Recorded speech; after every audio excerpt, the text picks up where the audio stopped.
Hi everyone, this is Meerab Zeeshan. दोस्तों, पाकिस्तान का England के साथ जो दूसरे टेस्ट मैच का स्क्वाड है वो भी अनाउंस हो चुका है, जिसमें एक बहुत बड़ी खबर ये है जो डेफिनेटली अभी तक आप लोग बहुत लोगों से सुन भी चुके होंगे, यानी कि बाबर आजम, शाहीन आफरीदी और नसीम शाह इसमें शामिल नहीं है। अबरार, जिनको डेंगू फीवर हो चुका है, वो भी इसमें शामिल नहीं है, लेकिन वो अपनी बेसिकली वो बीमार हो गए, इस वजह से वो शामिल नहीं है। लेकिन उनकी कारकर्दगी भी कोई इतनी खास नहीं थी कि अगर वो बिल्कुल सेहतयाब होते तो वो शामिल होते। अलबत्ता आई विश कि वो जल्दी ठीक हो जाएं।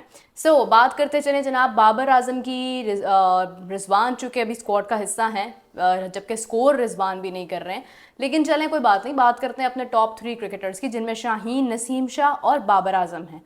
तो नाज़रीन, बाबर आजम का शामिल ना होना, इस हवाले से तो बहुत लोग बहुत देर पहले बात कर चुके हैं। हमारे शो पर बहुत बार बात हुई कि बाबर आजम को रेस्ट करना चाहिए, उनको नहीं शामिल होना चाहिए, बिकॉज वो अपनी मुसलसल ख़राब कारकर्दगी की वजह से बहुत नज़रों में आ रहे हैं, उन पर बहुत बात हो रही है, तो उनको रेस्ट करने की ज़रूरत है और अपनी कारकर्दगी बेहतर करने की ज़रूरत है। दूसरी जानिब अगर हम देखते हैं शाहीन शाह आफरीदी, जो हमारा टॉप विकेट टेकर है, जिसको जनाब शामिल नहीं किया गया इस वजह से कि शायद वो भी कहीं ना कहीं वो चीज़ नहीं कर पा रहे जिनकी उनसे तवक्को है, जो हमारी एक्सपेक्टेशंस हैं वो उस पर पूरा नहीं उतर पा रहे। तो शाहीन शाह आफरीदी इंक्लूडिंग नसीम शाह भी इसमें इन्वॉल्व नहीं हैं। बात ये है कि सबसे पहले तो मैं ये कहूँगी कि अफसोस के साथ आज हम ये डिसीजन लिया है हमने कि हमने अपने टॉप 3 क्रिकेटर्स को इसमें शामिल नहीं किया, बिकॉज़ हम उनको हमारी गलतियों की वजह से वो आज यहाँ पर मौजूद हैं कि आज वो खेल नहीं पा रहे। मतलब बैक एंड जो चीज़ें ख़राब हुई हैं उनको कोई नहीं पूछ रहा, सिर्फ इनको हटाने की बात कर रहा है। मैं ये बिल्कुल नहीं कह रही हूँ कि ये फैसला सही था या गलत था, इसका तो जो भी डिसीजन था वो तो आप समझ लें कि बोर्ड की तरफ से हो गया और उस पर इम्प्लीमेंट भी हो गया। लेकिन बात यह है कि उनको ख़राब करने में किसका हाथ है। आज अगर वो नहीं खेल रहे हैं तो उसके पीछे कौन है, ये भी चीज़ जो है फाइंड आउट करने की हमें बहुत ज़्यादा ज़रूरत है। डेफिनेटली बोर्ड में ऐसे लोग मौजूद हैं जिनकी वजह से आज हमारे तमाम क्रिकेटर्स जो हैं, जो अपनी स्ट्रेंथ पर खेलते थे, जो अपनी एबिलिटी पर खेलते थे, आज वो उस एबिलिटी पर, उस स्ट्रेंथ पर नहीं खेल पा रहे हैं। क्यों? प्लेयर्स के दिलों में नफ़रतें हैं, एक दूसरे के लिए मोहब्बत नहीं है, या टीम के लिए खेलने की जस्तजू बाकी नहीं रही है। इन तमाम चीज़ों का ज़िम्मेदार कौन है, ये सवाल भी इस वक्त करना बहुत ज़रूरी है। सिर्फ प्लेयर्स को टीम से निकाल देना, हर चीज़ का प्रेशर जो है वो प्लेयर्स पर डाल देना, हर चीज़ का ब्लेम प्लेयर्स पर डाल देना इनफ नहीं है। हम लोग उस पर बात ज़रूर करते हैं, मगर हम एक चीज़ और साथ ऐड करते हैं कि बोर्ड में भी जो लोग बैठे हैं, जो मतलब सालों से बैठे हैं और ये मुसलसल गलत फैसले करते चले जा रहे हैं, उनको भी हटाने की उतनी ही ज़रूरत है जितनी तेज़ी से आपने इस बात पर अमल किया कि आपने बाबर को, शाहीन को, नसीम शाह को बाहर कर दिया। देखिए, वो खेल रहे हैं या नहीं खेल रहे हैं ये एक अलग बात है, लेकिन जो बैक एंड डिसीजंस होते हैं वो बहुत इंपॉर्टेंट होते हैं। अच्छी बात इसमें यह है कि फ़िलहाल नए लोगों को मौका दिया गया है। इसमें से तकरीबन 3 प्लेयर्स ऐसे हैं जो अनकैप्ड हैं, जो अभी इस बार शामिल होंगे, जिनमें मेहरान मुमताज़ भी हैं। और अगर हम बात करते हैं मेहरान मुमताज़ की, तो बहुत देर से हम ये बात करते हैं कि उनको शामिल होना चाहिए, बिकॉज़ हमें एक ऐसे बॉलर की ज़रूरत है जैसे बॉलर मेहरान मुमताज़ हैं। अगर हम बात करते हैं साजिद खान की, जो कि ऑफ स्पिनर हैं, उनको भी शामिल किया गया है और आई विश के प्लेइंग 11 में भी वो शामिल हों, बिकॉज साजिद खान एक अच्छी एडिशन है। इसी के साथ साथ अगर हम देखते हैं तो मोहम्मद अली को शामिल किया गया। मोहम्मद अली ऑलरेडी पहले भी मतलब स्क्वाड में थे, लेकिन वो रिजर्व में थे और वो अपनी एक जो फिटनेस का मेयार था उस पर पूरा ना उतरने के बायस बाहर हो गए थे, लेकिन अगेन वो शामिल हो चुके हैं। मोहम्मद अली के साथ जो है वो नुमान अली, जो कि पहले से ये दोनों शामिल थे, फिर ये इनको स्क्वाड से रिलीज़ कर दिया गया था, अब इनको दोबारा शामिल कर लिया गया है। तो ये जो नई कुछ एडिशंस हुई हैं ये डेफिनेटली बहुत अच्छी हैं। इनके ऊपर हम उम्मीद करते हैं कि ये एडिशन जो है वो हमारे लिए बेहतर साबित हो। पूरा स्क्वाड मैं नहीं बता रही हूँ, बिकॉज़ वो आप लोग सुबह से ऑब्वियसली उसके ऊपर बहुत बात सुन ही चुके होंगे। तो बढ़ते हैं बेसिकली इम्पॉर्टेंट बात की तरफ।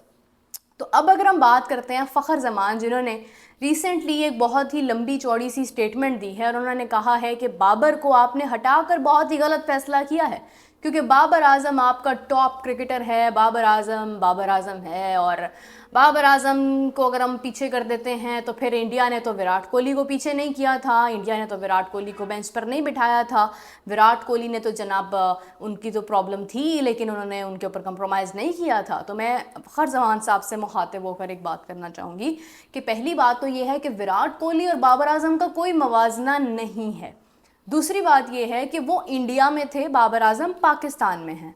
इंडिया में अगर किसी की फॉर्म ख़राब होती है तो वो फॉर्म ठीक हो जाती है, वो उसके ऊपर काम करते हैं, मेहनत करते हैं। पाकिस्तान में ये सब नहीं होता है। उसके अलावा अगर मैं आपसे बात करूं तो विराट कोहली का प्रॉब्लम सिर्फ उनकी एवरेज नहीं, उनका प्रॉब्लम ये था कि उनकी सेंचुरी नहीं हो पा रही थी। ठीक है, बाबर आजम मुसलसल टीम को हराने में भरपूर कंट्रीब्यूशन कर रहे हैं। मैं बाबर आजम के पर्सनली खिलाफ नहीं हूँ, लेकिन मुझे वो चीज़ें मालूम हैं जो जिनकी वजह से बाबर आजम आज यहाँ पर पहुँचा है, और इन तमाम चीज़ों का जिम्मेदार बाबर आजम खुद है। तो बाबर आजम का विराट कोहली से कोई मवाजना नहीं है। खुदारा जब आप बाबर आजम की बात करते हैं तो आपने अगर हाँ सीखने के लिए, सीखने के हवाले से कोई बात करनी है तो आप कर सकते हैं। आप ये कह सकते हैं कि हाँ विराट कोहली जैसा प्लेयर अगर कुछ कर सकता है तो हमें भी सीखना चाहिए, आप ये बात ज़रूर कर सकते हो। But you can not compare Babar Azam with Virat Kohli, because Virat Kohli के बारे में आप कभी भी ये बात नहीं कर सकते कि विराट कोहली को भी तो मौका दिया गया था तो बाबर को क्यों नहीं। भाई सवाल ही नहीं बनता ना। विराट कोहली उनका वो प्लेयर है जो बैक एंड इतनी परफॉर्मेंसेस दे चुका था, जो एक प्रोसेस के थ्रू आया था, और आज भी वो बहुत ज़्यादा परफॉर्मेंसेस दे रहा है। और वो एक छोटा सा स्पेल था जब उनकी सेंचुरी नहीं हो पा रही थी तो लोग उनको काफ़ी ज़्यादा उसके ऊपर उन पर बात कर रहे थे कि आखिर विराट कोहली की फॉर्म क्यों ख़राब हुई है। जिस वक्त बाबर आजम ने भी कहा था कि दिस शेल पास, तो स्टे स्ट्रॉन्ग। ठीक है, तो आज बाबर आजम को भी अपने लिए यही अल्फाज बोलने चाहिए कि स्टे स्ट्रॉन्ग, और ये सब जो है ये गुजर जाएगा। बाबर आजम को किसी के समझाने की या ज़बरदस्ती टीम में रखने की ज़रूरत नहीं है। आपने देखा कि बांग्लादेश के खिलाफ जब T20 सीरीज़ हुई हैं इंडिया में, कल बहुत ही शानदार मैच था जिसमें सूर्या कुमार यादव से लेकर संजू सैमसन ने और हार्दिक पांड्या ने जिस तरह की परफॉर्मेंस दी है वो लाजवाब है। तो ऐसी सिचुएशन में आपने देखा होगा कि उनकी सारी नई टीम है, नए लोग हैं। ठीक है, आपको ज़रूरत नहीं है कि आप बांग्लादेश के खिलाफ भी अपने टॉप प्लेयर्स खिलाओ, आप जिम्बाब्वे के खिलाफ भी अपने टॉप प्लेयर्स खिलाओ, आप आयरलैंड के खिलाफ भी अपने टॉप प्लेयर्स खिलाओ। कितने आपने छोटे मैचेस ऐसे देखे हैं जहाँ पर विराट कोहली शामिल होता है? आपने मतलब आई डोंट थिंक सो कि ऐसा होता है, क्योंकि टॉप प्लेयर्स जो हैं वो आराम करते हैं, वो क्योंकि वो बड़े मैच खेलने के लिए होते हैं ना। लेकिन बात अगर बाबर आजम की हम करते हैं ना, तो बाबर आजम का प्रॉब्लम ये है कि बाबर आजम तो स्कोर ही नहीं कर पा रहा है, बाबर आजम तो हाफ सेंचुरी तक भी नहीं पहुंच पा रहा है, बाबर आजम शॉट्स नहीं खेल पा रहा है, बाबर आजम का बल्ला नहीं चल रहा है। जिस स्ट्रेंथ पर जो एक बाबर आजम की पोटेंशियल थी, जिस कवर ड्राइव का नाम लिया जाता था, वो तमाम चीज़ें सिर्फ नाम की हैसियत तक रह गई हैं। उसकी क्या रीज़न है? बाबर आजम को ख़राब करने में किसका हाथ है? पहले तो बाबर आजम खुद भी बराबर का जिम्मेदार है, लेकिन बात यह कि बाबर आजम के प्रॉब्लम्स और हैं। विराट कोहली का कोई कंपैरिजन नहीं है इसके साथ। आप लोग खुदारा ये बात मत किया करें कि विराट कोहली को बेंच पर नहीं बिठाया गया तो बाबर आजम को क्यों बिठाया जा रहा है। बाबर आजम भी एक क्रिकेटर है। अगर यूनुस खान साहब बेंच पर बैठ सकते हैं, अगर शुएब अख्तर को आराम करवाया जा सकता है, अगर वकार यूनुस को आराम करवाया जा सकता है, तो बाबर आजम को क्यों आराम नहीं करवाया जा सकता? बाबर आजम क्या उनसे बड़ा प्लेयर हो गया है? और नंबर 2 ये है कि आपको शाहीन को, नसीम शाह को आपने बांग्लादेश के खिलाफ भी रेस्ट करवाया था, आपको उस वक्त भी उसके रिजल्ट्स नहीं मिले थे। तो this should be something has to be noticed कि हमें एक चीज़ को देखना है कि इंग्लैंड में बॉलिंग को सपोर्ट नहीं मिल रही थी। इंग्लैंड में हमारी पिचेस का काफ़ी हद तक प्रॉब्लम था। हाँ, इंग्लैंड की बॉलिंग अगर हम बात करते हैं तो इंग्लैंड की जानिब से उनकी बॉलिंग बहुत अच्छी हो गई थी बाद में जब उन्होंने आपको ऑल आउट किया। आपकी बैटिंग में पोटेंशियल नहीं है, बात आपकी बॉलिंग नहीं है। बॉलिंग में आप रन्स खा रहे हो, हम मानते हैं इस बात को। आपके स्पिनर को सपोर्ट हो सकती थी मगर उस वक्त तक नहीं हो सकती थी। इट वॉज अ शीशा पिच, एक कारपेट पिच थी, हाईवे पिच थी, रोड पिच थी। उसके ऊपर रन्स ही बन सकते थे, उसके ऊपर तो अगले 15 दिन बैटिंग जारी रह सकती थी, ये जब तक उसमें क्रैक ना आता। जब एक पिच अपनी शक्ल बदल ही नहीं रही है तो उसके ऊपर बॉलिंग को कैसे सपोर्ट मिलेगी? बात आपकी बैटिंग की है। आपकी बैटिंग वहां पर नहीं चल पा रही थी जैसी बैटिंग इंग्लैंड की चल रही थी। This is the actual problem. ठीक है, उसके बाद जब मतलब क्योंकि ऑलरेडी इतना ड्रैग हो गया था सब कुछ, फिर जब बॉलिंग को सपोर्ट मिली तो फिर उसके बाद भी आपकी बैटिंग नहीं चल पाई, और फिर दोबारा आपकी बैटिंग नहीं चल पाई, आप स्कोर ही नहीं कर पाए हो, तो फिर आप आउट हो गए हो। तो बात आपकी बॉलिंग से ज़्यादा आपकी बैटिंग के ऊपर है कि क्या आपके पास स्ट्रॉन्ग ओपनिंग पेयर है, क्या आपके पास एक अच्छा मिडिल ऑर्डर है, क्या आपके पास एक स्ट्रॉन्ग टेल एंडर है। भाई आपके पास नहीं है। आपकी पूरी की पूरी जो 11 की जो बैटिंग है, जो आपके 10 बैट्समैन हैं जिन्होंने खेलना होता है, वो सब के सब इस वक्त जो है वो अपनी पोटेंशियल पर नहीं खेल पा रहे हैं।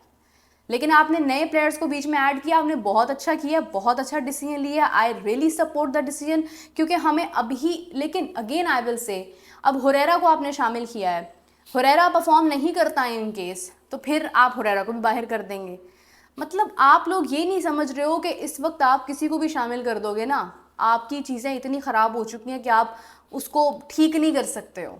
वेल आई बिलीव कि हाँ, इंग्लैंड के साथ जो हमारा नेक्स्ट मैच होगा, क्योंकि वो भी मुल्तान में है, अभी तक सूरत हाल क्या है क्या नहीं है, पिच क्या कहती है, मौसम क्या कहता है, ये एक चीज़ है जिस पर हम बात कर सकते हैं। But honestly when it would come to the exact situation, तो फिर उस वक्त आपके ये नए लोग किस पोटेंशियल के साथ खेलते हैं, किस तरह से खेलते हैं, ये एक इंपॉर्टेंट चीज़ डेफिनेटली होगी। मोहम्मद रिजवान का इन तमाम प्लेयर्स का बाहर होने से लेकर मोहम्मद रिजवान का बीच में शामिल होना, सरफराज अहमद को भी बाहर कर दिया गया, मोहम्मद रिजवान का शामिल होना जो है वो क्लियरली इस बात को साबित करता है कि जनाब मोहम्मद रिजवान आने वाले वक्त में कैप्टन है, टेस्ट के भी, T20 के भी, ODI के भी, ठीक है। और फ़खर जमान जिस तरह की स्टेटमेंट्स ओपनली जाहिर कर रहे हैं, इससे साफ पता चल रहा है कि फ़खर जमान या तो अनकरीब PCB से बाहर हो जाएंगे, वो PCB क्रिकेट जो है शायद उसको छोड़ दें पाकिस्तान की, या फिर ये है कि वो जनाब फ़खर जमान सिर्फ और सिर्फ मतलब कैप्टन एटलीस्ट वो नहीं हो सकते हैं, क्रिकेटर की हैसियत से ही रहेंगे। बाबर आजम का टीम में ना होना, उनको आराम करवाना एक तरह से फैसला बिल्कुल ठीक है।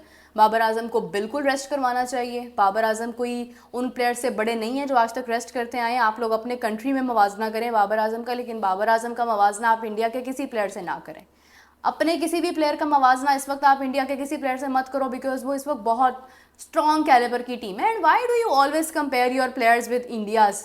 मतलब आप ऑस्ट्रेलिया की बात क्यों नहीं करते हो, आप इंग्लैंड की बात क्यों नहीं करते हो? आप ये क्यों नहीं कहते हो यार इंग्लैंड से केन विलियमसन ने भी न्यूजीलैंड से जो है वो अपनी कैप्टेंसी से वो स्टेप डाउन हुए थे। Why don't you talk about that?